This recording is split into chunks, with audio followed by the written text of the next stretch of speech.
Well, if you cover the Bills for a living, it seems like the work never stops as the year goes on. The NFL now a full-time business, but eventually work stops when it stops. Welcome to the Buffalo End Zone podcast, everyone. Got a special episode for you today. Yeah, we're really honored to bring in a special guest today who's been covering the Bills through the Super Bowl run, the drought years, the current success, and recently announced his retirement. So we bring on our special guest, longtime Buffalo Bills writer, Mark Gaughan of the Buffalo News, who again recently announced his retirement. Mark, congratulations on retirement. That is certainly well earned. Well, thank you so much, and thanks for having me on.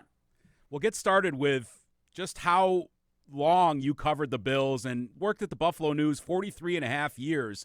How do you kind of encapsulate an entire career when you go 4+ decades working for one newspaper, which is an incredible accomplishment?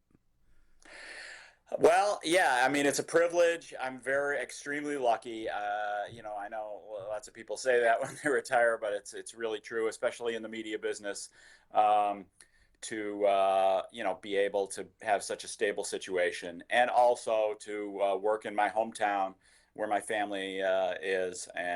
So I'm, number one, lucky to have done that. And obviously the media business has changed a lot. But it's been a blast, and now it's time to step aside. Mark, was it difficult to make the decision with where this team is right now? Or there's part of me that covers the team that really wishes I could sit back and just watch them for a few years and not be so into it. So was it a difficult decision to make with where the team is right now? Yeah, whether the team was 3-14 or 4-13 had nothing to do with it. It was a personal decision.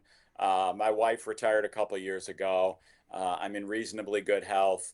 And so, it was time for me to, step away. It was, really the team success. And, I've covered good teams, bad teams. That had nothing I get where you're coming from, that they could, win the Super Bowl this year, but it was my personal life decision.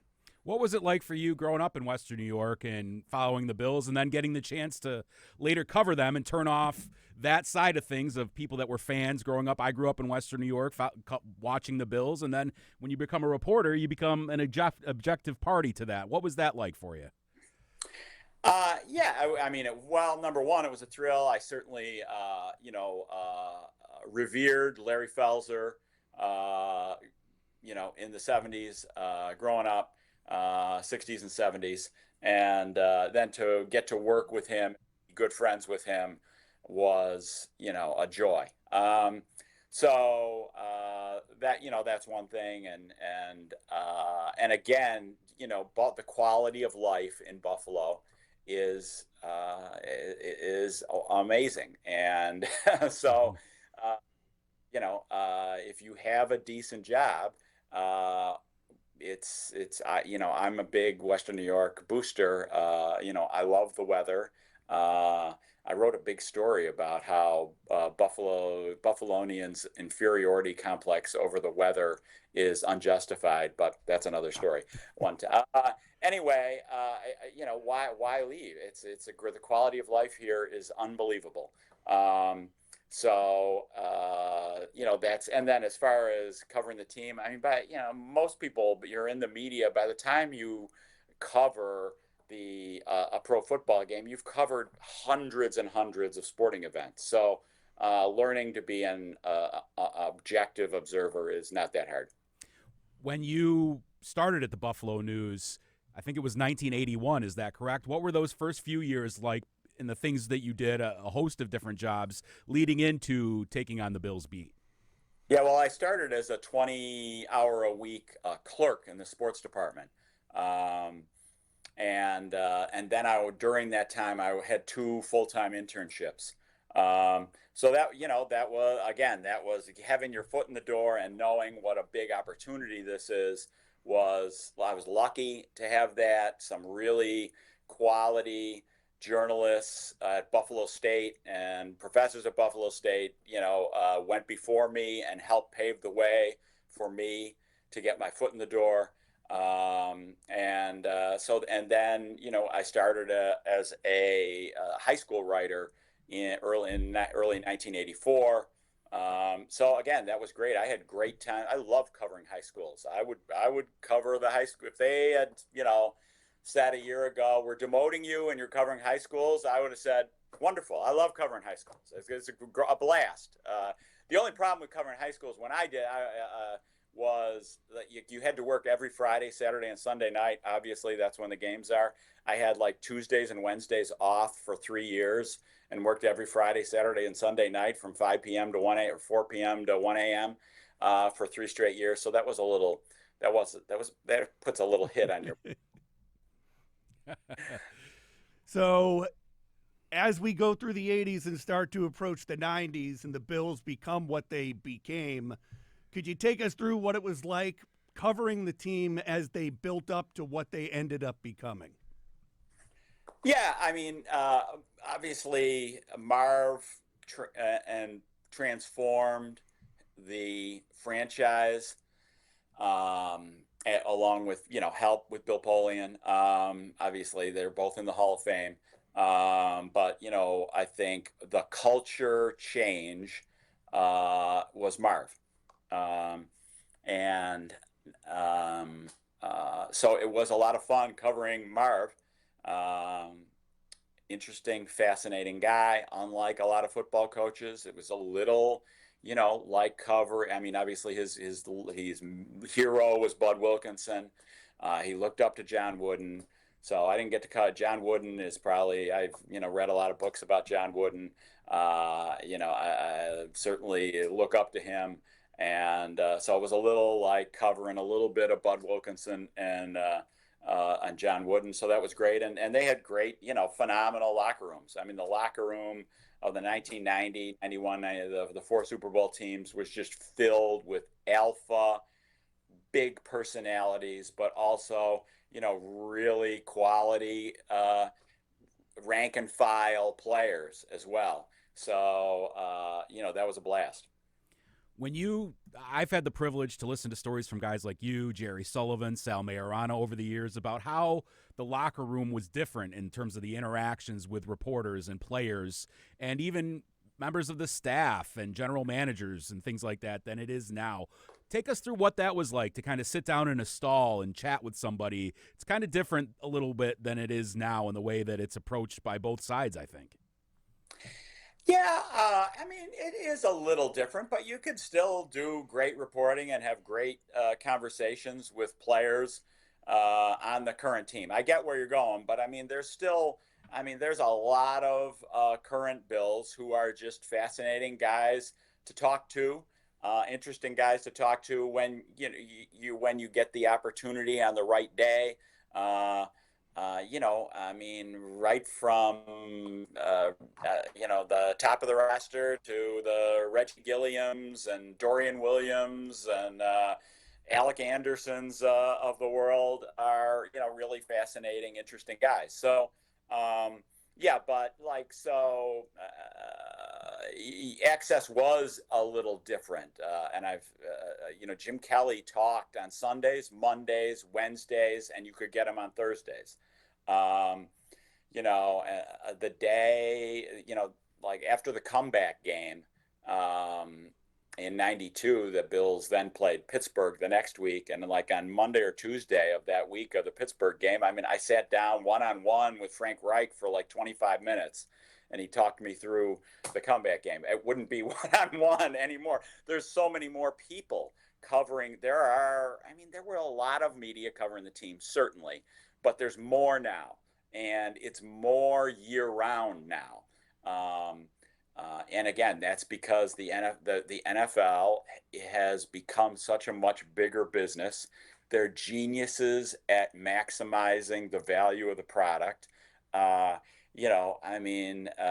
Really, spring practice was not that big of a deal.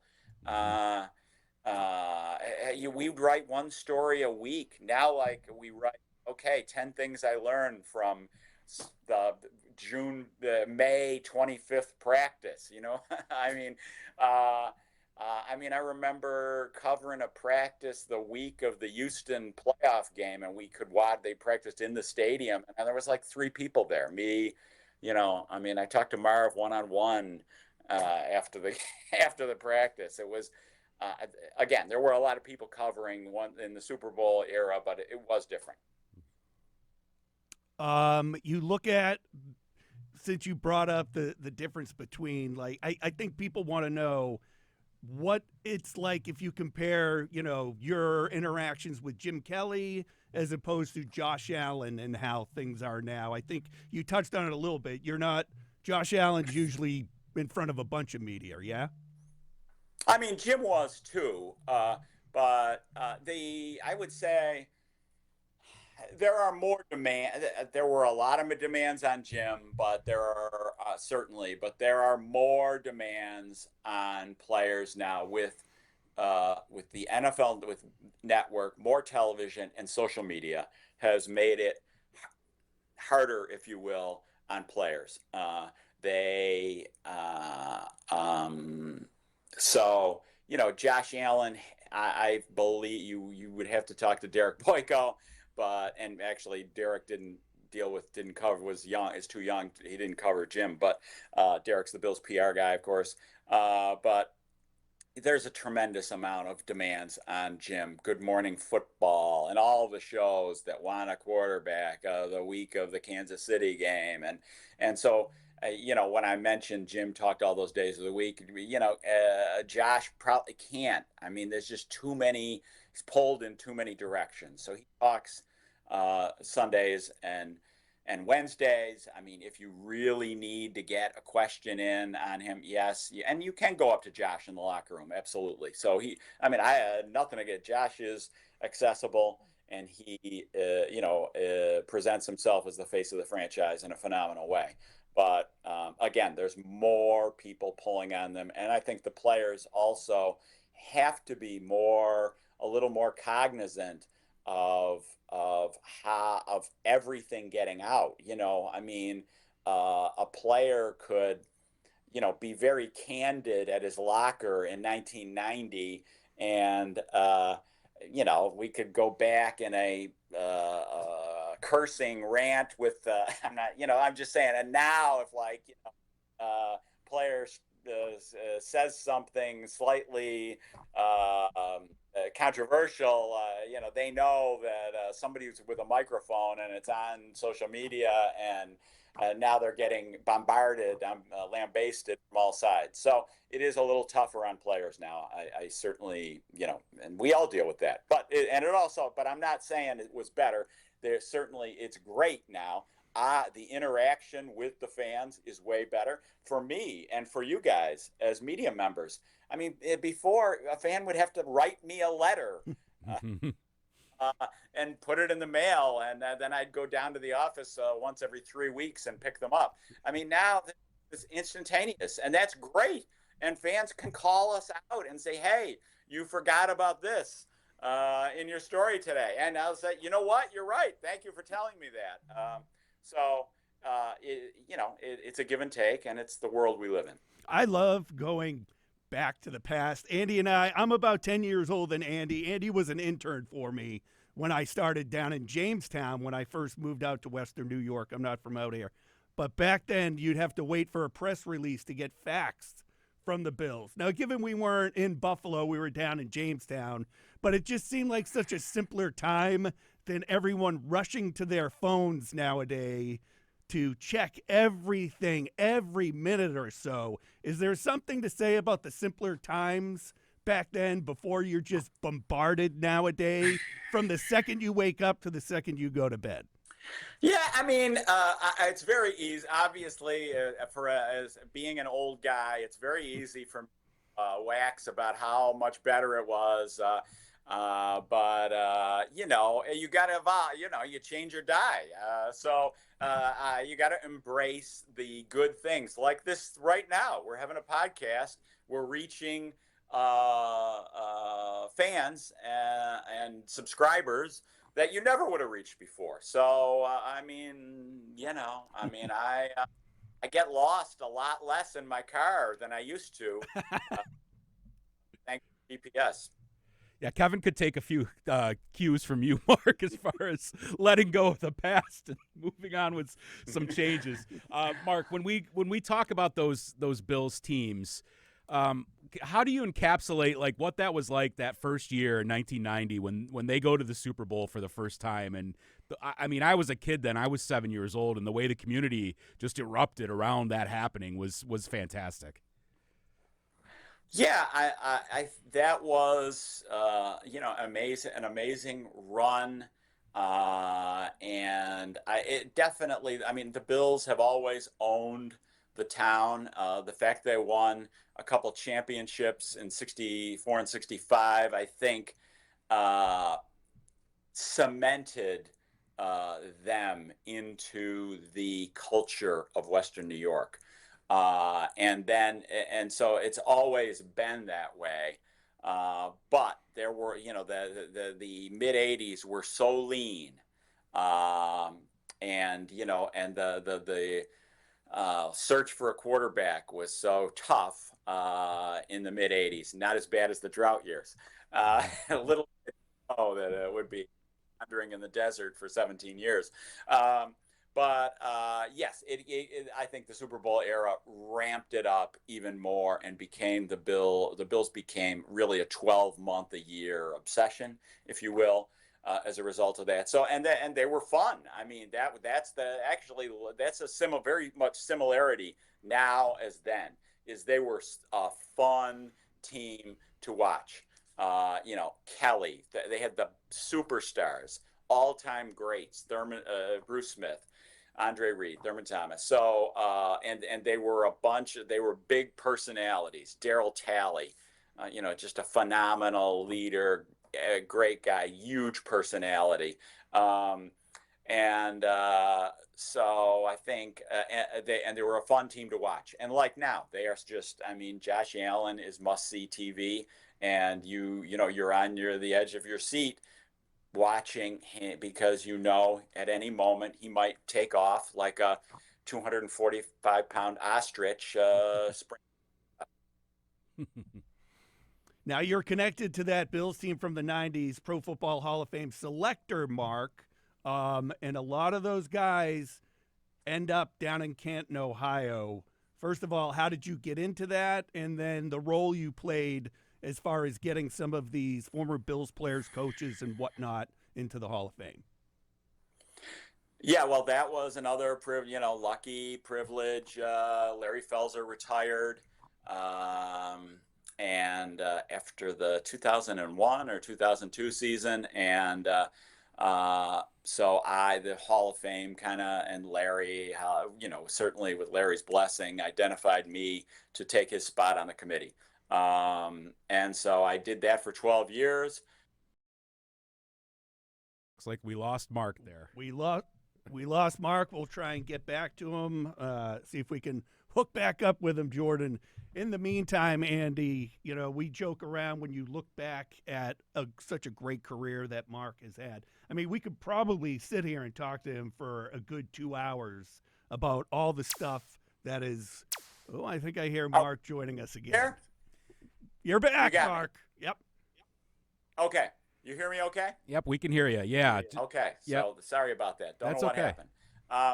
So anyway, to keep going, yes. So I was the advocate.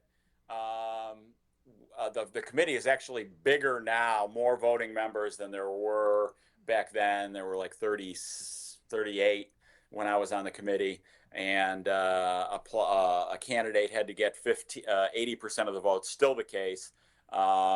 So usually when the representative, there are 32 representatives from 32 cities, and the representative from that city stands up and gives a usually 5 to 10 minute speech or presentation stating the case for that person. And so that was a privilege, and and the Bills have a lot of Hall of Famers because of such a great run in the 90s.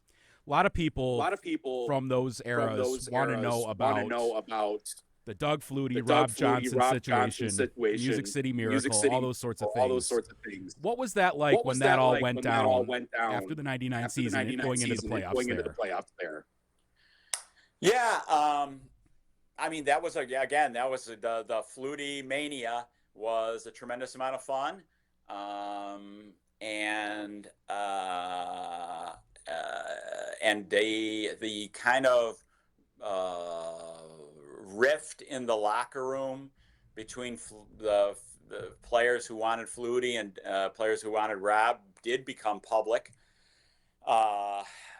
during the '99 season, so that was fascinating. Great, and Doug was a fascinating, just a fun, fascinating guy to cover. What can I say? Let's see. The decision in the playoffs to turn away from Doug to hand the reins to Rob after Rob lit it up in a meaningless season-ending game against Baltimore, was a bombshell. Wade Phillips in his book acknowledges that Ralph Wilson wanted to hand it over to Rob, and Wade in his book doesn't really disagree with it. I mean, I've always maintained, what would Wade didn't jump up and down on the table to say, no, I want Flutie. Wade went along with it. So, and then they lose the Music City Miracle. Actually, in that game, the story, I called it the Immaculate Deception in my game story. Mm-hmm. I didn't know that the Music City Miracle was going to be, but again, the victors write the stories, and Music City Miracle became the phrase for the game, not the Immaculate Deception. Anyway, that's a sidelight. They probably should have won anyway. They certainly should have won with Rob starting. In hindsight, no, I don't think that was the thing to do. Flutie got you there. I don't think they should have turned it over to Rob, even though Rob should have won the game. But the offense was struggling that year, and if you were watching that team the second half of the season, it was hard to see that their defense was unbelievable. It was hard to see that offense playing the way they were, winning 3 playoff games and get to the Super Bowl. So that's what I remember about that. That's hard to dive into because that went beyond Buffalo. I was in New England at the time. Doug Flutie played at Boston College. Everyone was a Bills fan in my family, and that I went to high school with because of Doug Flutie and the Patriots thinking at the time that, finding out that Doug Flutie got benched for Rob Johnson really was disappointing, I think, beyond Buffalo because of Doug Flutie's story with being the undersized guy, having to go to Canada, coming back to Buffalo, and kind of rebuilding his career. Mark, you brought up Ralph Wilson. What was he like to cover as an owner in terms of access and also how he managed his franchise through those years? Yeah, I mean, well, how many shows do you want to do about that? It's a long, Ralph was he was an old school sportsman. And he had a lot of contact with the media. I mean, I talked to him on the phone all the time. And that's unlike owners today. Most owners today are much more detached from the media. Certainly Terry Bakula is very detached. But that's the way the things were back then. So I liked Ralph. Certainly Ralph is in the Hall of Fame because of his tremendous impact on the development of pro football in America, and his role in making the AFL and the NFL the merger and all that. So. Well, we could talk I'm not going to let's try to edit myself down here. But Ralph also had trouble identifying the right person to lead the team. And he landed on Marv. He landed on Polian first, and Polian got him Marv. So that was a kind of, say what you will, a fortunate break. Then late in the 2000s, Ralph probably made the right decision to identify someone to hand the reins over to be team president, but he didn't get the right guy. He picked Tom Donahoe. Tom didn't succeed. Again, we could go one bad decision kind of begot another to create the drought. They had Fluty and Rob Johnson. Really, who was the right person at that point? Neither was the answer. And then 2002 was a terrible quarterback draft. 2003 was a terrible quarterback draft. So they had made the trade for Drew Bledsoe, which was maybe the best option available, but Bledsoe was not the right guy. John Butler and A.J. Smith had confided in me back to 98 that Bledsoe was not the right guy because too statuesque, and they didn't like him. But the Bills got him, and now we get to 2004. Really, it was in the cards. 2001, 2, and 3. I don't know what they could have done. It was going to be a retrenchment. 2004, really, the thing to do, looking back, was sell everything for Ben Roethlisberger. That was that in hindsight, that was the move. If they could have pulled it off, everything, mortgage, everything. But they tried to middle it. They wanted to try to make the playoffs in 2004. They held on to the first round pick, Lee Evans, who was a good pick, and they wind up, selling next year's pick for J.P. Lossman and yada yada yada. We don't want to go down that dark road. How real during that time were those threats of the team leaving Buffalo and the things that Ralph would put out there? How was that taken at the time, and then how do you see it now? It's the NFL. Yes, there was saber rattling in 69, 70, 71 during the whole the Bills desperately, the city and the team desperately needed a new stadium because the rock pile was terrible, arguably the worst stadium in the league. Seattle was floated. It tends to be what billionaires do to try to get their way, and we see it happens over and over. And Cleveland is trying to strong arm Ohio and the city into building them a $4 billion dome stadium, even though the stadium that the taxpayers just paid for it was built in 1999. So then we go to 99 when the lease came up. I think at that point, the real saber rattling happened. The saber rattling to move by Ralph was louder in 69, 70, 71 than it was in 97, 98, 99. But the community, credit to the community and the business backs the Bills, got together and got the support for the new suites and luxury boxes that the team wanted.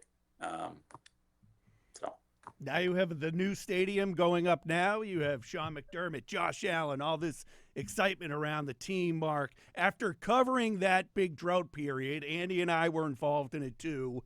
When the Bills land Josh Allen, what were your thoughts on what the future was going to be? I think we heard Brandon Beane talking on GR the other day that everyone wanted Josh Rosen. I think I might have been in that camp as well. But here we are now with the league MVP and Josh Allen and a team that's just on the cusp of getting back to the Super Bowl. Yeah, I think one big thing that all of us in the media and fans, the fans are smart. They follow, you can talk to a lot of fans who were, especially then, were watching a lot of college football games, right? But the one factor that maybe in 2017 and 2018 that we didn't fully appreciate that most fans and media do now is McDermott's obsession with getting the right football character people. And and looking back in hindsight, if you look at the leadership and football character, love of the game, commitment to teammates, team first, Allen was better than Rosen in all those categories. And so I don't think we all fully grasped how much of an obsession that was for McDermott. And I think you got to give McDermott credit for that. Certainly Marv was super intensely focused on getting the right guys in the locker room, the right guys in the boat, if you will. And I would say McDermott is as much or maybe even a little more obsessed with with protecting his locker room. And I do think, it's a debatable point. Kansas City won the Super Bowl with Tyreek Hill. But I do think when you get the right locker room, the sum is greater than the parts. We've talked so much. Having said that, though, you don't win without the super freak athletes. So no coach. Paul Brown never won, as great as he was, never won a championship after Otto Graham retired. Mm-hmm, mm-hmm. Is Josh, is he the best player that they've ever had, or does that title still belong to Bruce Smith or OJ or somebody else? I mean, I'm not that interested in that question at the moment, but Okay. I would say let's give Josh a little more time. I'd say Bruce Smith is the best player at his position because Bruce Smith is 1, 2, 3 all-time edge rusher. Reggie White, Bruce Smith, Reggie White, Lawrence Taylor. Okay, whatever. And Josh isn't one of the top 3 quarterbacks of all time yet. Yeah. But it doesn't matter. I mean, Josh is an all-time physical talent, and we'll see where it goes. Yeah. As we sit here today, with you now retiring, what do you think the state of the Bills? How did you look at this team coming off the draft that they just had and going into another season? Again, the whole story is they just keep coming up short. They're missing something. We know defense was the focus during the draft. Where do you think the team actually stands right now? Yeah, I mean, that's the great thing when you have Josh Allen, you are a contender. So I think, generally what they do makes sense. Is logical and makes sense. And it doesn't always work. Khair Elam didn't work, but I think he made sense. Now, why didn't he work? I think maybe that's a case where they might have overrated his high football character. He's such a hard worker and good guy. And then for whatever reason, confidence is such a key to success, and he lost his confidence and never got it back, in my opinion. But going back to your question, I mean, I think it makes perfect sense to focus on defense. Let's face it, if the only way you're getting past, if you can't get past, if you have to score 35 points to get past Kansas City in the playoffs, that's the only way you can ever get past them, that's too much to ask, okay? You should be able to beat them scoring 29 or 30 someday. So they needed to focus on the defense.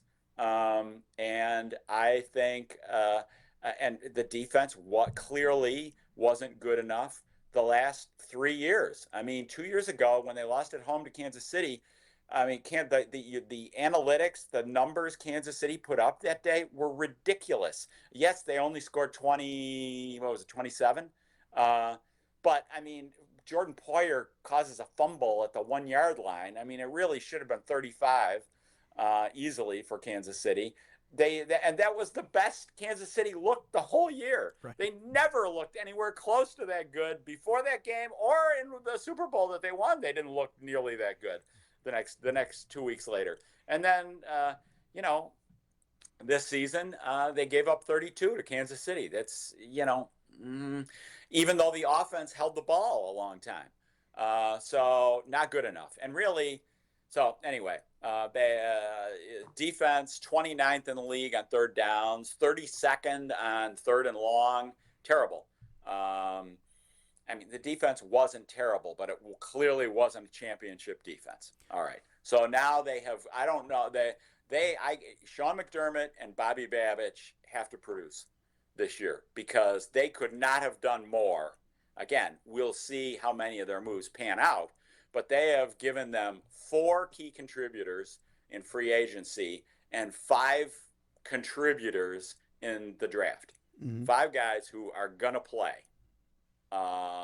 And 4 free agents who are going to play. And, and Joey Bosa, they're counting on him to play a huge role. So the defense needs to be, the onus is on the defense to be better.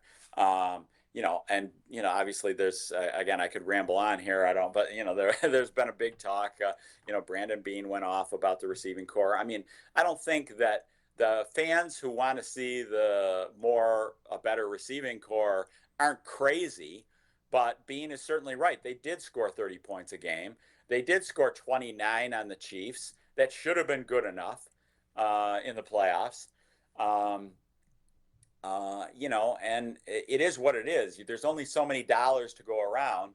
Obviously, if you're a Chiefs fan, you've been screaming for 3 years. Chiefs fans have been railing 3 years in a row that our receiving core isn't good enough, right? Mm-hmm.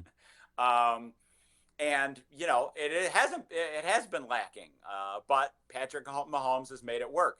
And let's face it, Josh Allen makes it work. Mac Hollins would be, God bless Mac Hollins, great guy, gets the most out of his talent, but come on. On 25 teams or 27 teams in the league, Mac Hollins would be a very bit player. Josh Allen turned Mac Hollins into a key producer. So I think there's reasonable hope that Josh Palmer can produce.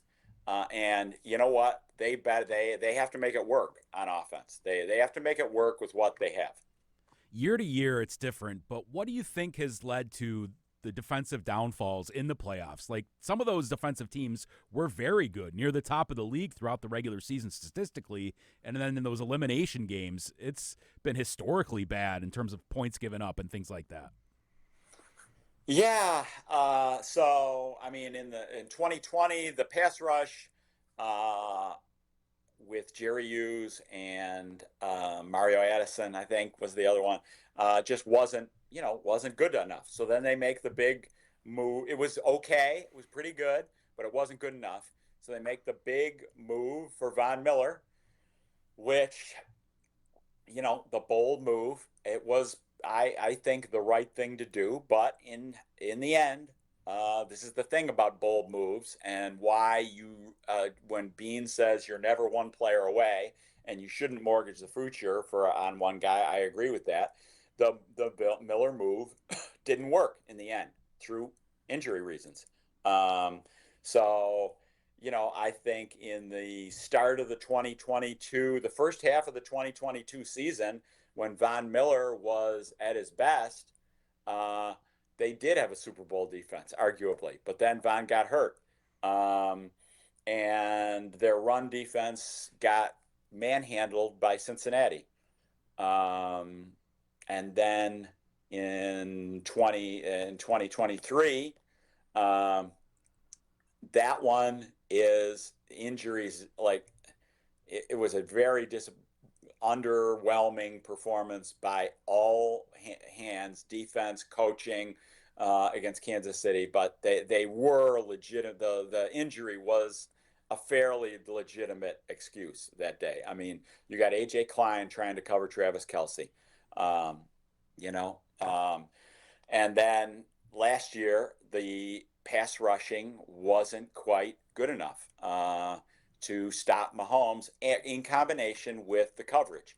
So Kansas City came out with a quick passing game, and the Bills did not have the ability to play man coverage. Rasul Douglas is a zone corner. He is an off coverage zone corner. He couldn't handle it. Benford was making a few good plays. If you remember, he had a great pass breakup on a deep over, but then he got hurt, and Elam was terrible in man coverage. So they need better man coverage.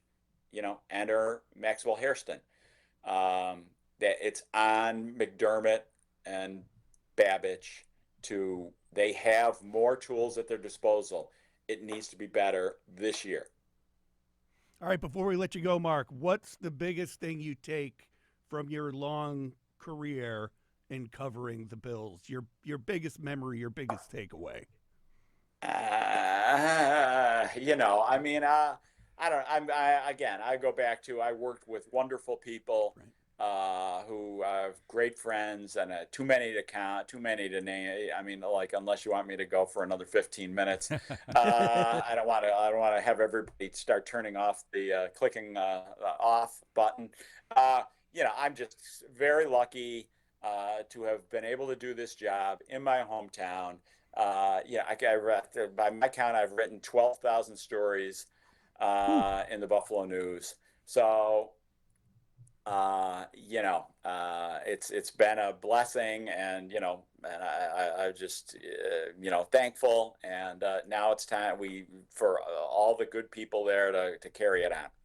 Hey, not blowing smoke because you're on with us now. Always admired your work, loved your professionalism, our interactions together in the locker room. We played golf together once in the Bills media outing. That was a good time. So, going back to the days when I was a kid, your attention to detail, the way you wrote professionally down the middle, I always really respected that. So, congratulations on just a fantastic career, Mark. Well, thank you so much. Thanks for having me on. Yeah, appreciate it. Thank you for joining us, Mark. Enjoy your retirement. Okay. That'll wrap it up for Buffalo End Zone. We'll see you later, guys.